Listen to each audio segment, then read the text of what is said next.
Čau, mīļie!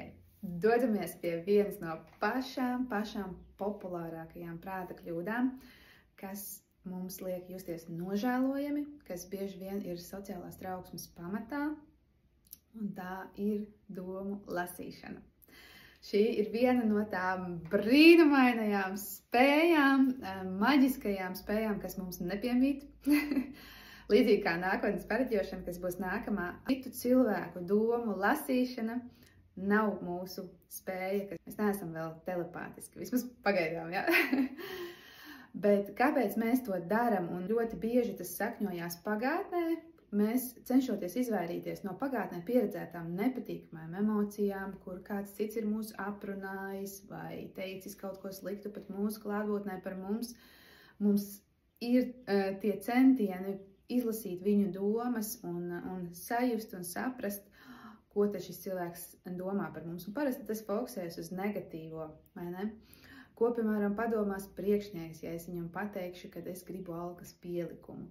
Ko padomās draudzene, ja es pateikšu, ka februārī rīkot savas kārtas un ceremoniju ārā pie jūras ir slikta ideja. Ja? Vai ko padomās, ja restorānā es palūkšu pārsēsties pie cita galda. Mums ir tā sajūta, ka, ja mēs ienākam kaut vai kafejnīcā, apsēžamies vieni paši pie sava galdiņa, visi noteikti uz mums skatās un domā, kāpēc mēs sēžam vieni, vai tad mums nav kompānija, ja? vai ko citi par mums padomā. Un kāpēc mēs to darām? Ļoti bieži vien tas ir saistīts ar to, ka mums ir bailes un ļoti negribas sastapties aci pret aci ar kaut ko neskaidru. Nu, pieņemsim, ja es jums parādu priekšmetu, spilvens man tur fonā. Mēs skaidri zinām, kāds viņš izskatās, kāda ir viņam forma, apmēram krāsa, tausta. Mums ir skaidrs.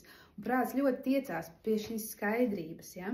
Bet citu cilvēku doma lasīšana ir zona, kur mēs ļoti nedroši jūtamies un ļoti neskaidri mums ir šī zona, jo mēs nezinām tiešām, ko padomās. Ko padomās tas priekšnieks, ko padomās kafejnīcā tie cilvēki, ja? Ko padomās mūsu draudzene, vai varbūt viņa mums vairs negribēs, ja, svinēt kopā savas kārtas.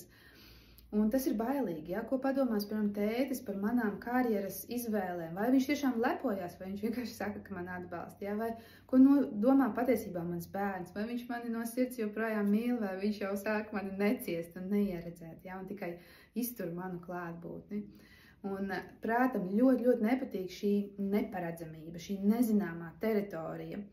Un tāpēc viņš iet atkal uz riņķi, cenšoties izdomāt, ko tad citi cilvēki par mani padomās. Bet kāpēc šīs domas ir neauglīgas? Tāpēc, ka nav jau atbildes.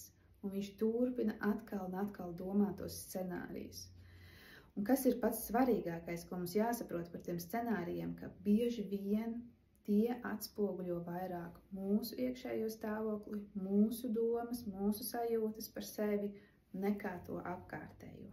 Jā, iespējams, kādreiz mēs uzminam, vai tuvu vismaz nojaušam, ko kāds cilvēks domā, bet bieži vien daudz mūsu idejas par to, ko citi padomā, ir ļoti kļūdainas. Bet ir viens cilvēks, kura domas mēs varam uzminēt, un tā esam mēs paši.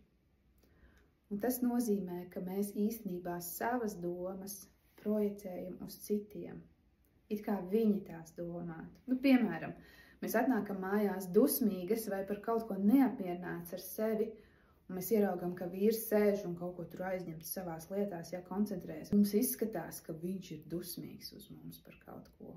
Mēs sākam domāt tā, ko es esmu izdarījis, ja? Ja mums ir bail, ka mūs atlaidīs, mums šķiet, ka priekšnieks domā par mūsu atlaišanu, ka mēs esam slikti darbinieki, nekompetenti un tā tālāk. Tās ir mūsu iekšējās bailes. Ja mums ir satraukums par to, vai mūs pametīs, vai varbūt partners mūs krāps, ja? Mēs projicējam šīs domas uz viņu.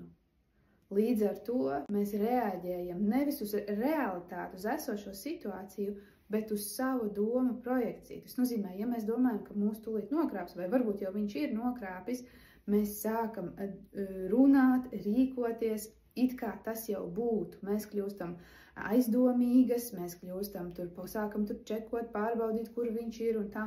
Un mēs šo situāciju, tā kā pašas radam, un tas saucās pareģojums, kas piepildās pats.